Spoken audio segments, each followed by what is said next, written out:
एक बार एक किसान हर कभी आने वाले आंधी तूफान, ओलावृष्टि, तेज धूप इत्यादि से परेशान हो गया, क्योंकि कभी कभी फसल ज्यादा खराब हो जाती थी। इसलिए वह परेशान होकर ईश्वर से शिकायत करने लगा। किसान बोला, आप ईश्वर तो है, लेकिन फसल को कब क्या चाहिए इसकी जानकारी नहीं है। जिसकी जरूरत भी नहीं होती है वह भी देते रहते हैं। इसलिए आपसे मैं विनती करता हूँ कि आप मुझे एक मौका दीजिए, मेरे कहे अनुसार मौसम कीजिए, फिर हम सब किसान अन्न के भंडार भर देंगे।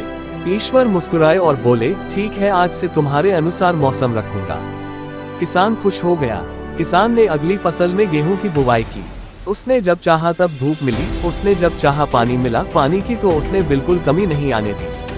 आंधी, बाढ़ और तेज धूप तो उसने आने ही नहीं दी। समय बीतने पर फसल बड़ी हुई। किसान भी बहुत खुश हुआ कि इस बार शानदार फसल दिख रही है। किसान ने मन ही मन सोचा कि ईश्वर को अब पता चलेगा कि अच्छी फसल के लिए क्या क्या जरूरी है। फालतू में ही किसान को परेशान करते रहते हैं। किसान फसल काटने के लिए खेत पहुंचा। गेहूं के पौधे की बालियों को हाथ लगाया तो उसके पैरों तले जमीन खिसक गई। उसने देखा कि किसी भी पौधे की बालियों में एक भी दाना नहीं था।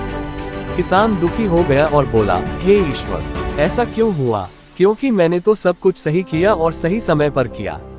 इस पर ईश्वर बोले, हे प्रिय किसान, ऐसा तो होना ही था, क्योंकि तुमने इन पौधों को बिल्कुल भी संघर्ष नहीं करने दिया। इन्हें ना तो तेज धूप में तपने दिया, ना ही आंधी का सामना करने दिया। इन्हें किसी भी प्रकार की चुनौतियों का सामना नहीं करने दिया।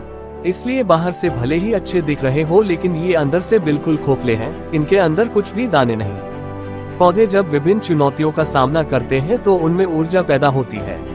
यह ऊर्जा उनके अंदर सही सामर्थ्य पैदा करती जिनके लिए वह बने हैं। दोस्तों, ठीक इसी प्रकार जब तक इंसान संघर्ष से नहीं गुजरता है, वह आदमी खोखला रह जाता है।